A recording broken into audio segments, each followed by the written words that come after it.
Hi everyone, I'm Rodney Twelfthtree, the Editor-in-Chief of Fernby FIlms, and we're here with our video review, a first up video review for Avengers Age of Ultron. We've just come out of our preview screening of it, and it releases tomorrow officially here in Australia, and I just thought I'd give you my initial thoughts before I had a chance to sleep on it and dwell on it and write up a review that'll go up on the site later on. But my initial thoughts about the film probably come down to the key question, which is it better than the first Avengers film?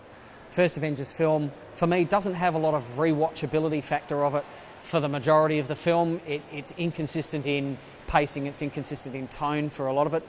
Age of Ultron, however, pretty much cracks on from the word go. It starts with a massive action sequence. It does dive into a little bit of plot development and exposition and getting some of the characters, reminding us who they are and getting them back into the position that they need to be in for the remainder of the film. But then once the action and the main plot of Ultron himself kicks in, my goodness, does this film take off. Joss Whedon, I thought, did a really good job maintaining the track of all of the characters that he had to contend with. I mean, this is a vast roster, big stars, big characters, big performances required from those characters. I thought he focused on all of the Avengers individually really, really well. Hawkeye, for example, comes in for probably the biggest improvement from the previous films that he's been in, because he's actually in this film and has a character development. He has an arc that he goes through. So kudos to Whedon for giving Hawkeye a bit of a boost in his character development. The rest of the characters do superbly well, as we know. Robert Downey Jr. This character of Tony Stark is like a second skin to him. He absolutely nails the performance.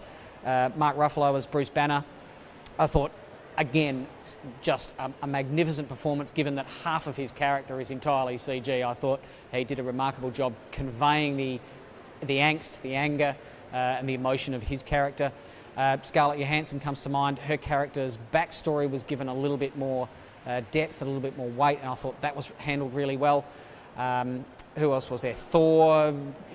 Thor was kind of a punching bag for me for most of the film, or at least Mr. Punching Exposition. He was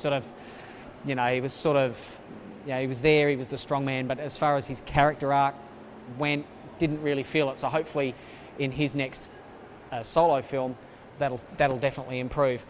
What else do I like about the film? The action set pieces. You go to watch these films primarily for action. They're not really films designed around character development. That's kind of left to the solo films. But Age of Ultron's action sequences and visual effects are, they're first rate. I mean, let's face it, this is a big money film. It's going to make a lot of money. They could spend a lot of money on it, and it looks like they have. There's a lot of visual effects from the Hulk and the Scarlet Witch, played by one of the Olsen girls, whose name has just completely escaped me, but that's fine.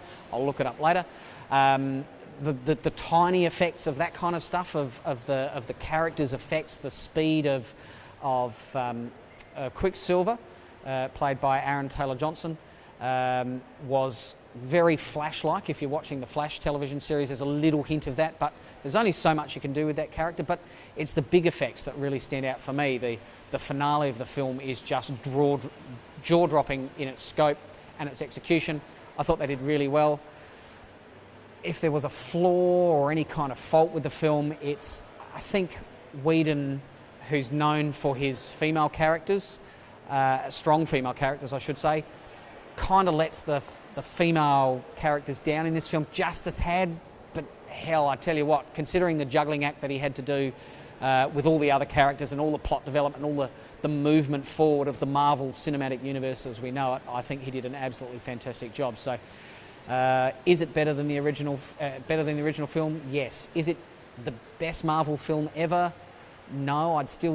For me, that's a toss-up between Guardians of the Galaxy and Captain America: The Winter Soldier, if only for the tautness of the script.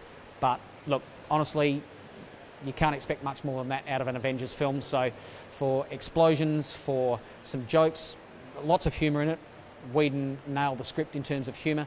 For all of that kind of stuff, Age of Ultron is absolutely must-see at the cinema, and definitely going to be rewatched multiple times when I get this thing home on Blu-ray or digital file. So going to be fantastic. For a rating out of 10, initially I'm going to give this one an 8, probably leaning towards a 9. I'm going to have to probably watch it again, but I'm going to sleep on it tonight and probably come up with a written review, and I'll expand on some of my thoughts in that. If you'd like to have a little bit more information, you can check out some of our other reviews here at the website. Please, if you've seen the film already and you want to make a comment below in the comment section. Follow us on Facebook, Twitter, all the social media, you know the drill. I'll leave you with that. Go and see Avengers Age of Ultron. It's pretty damn good.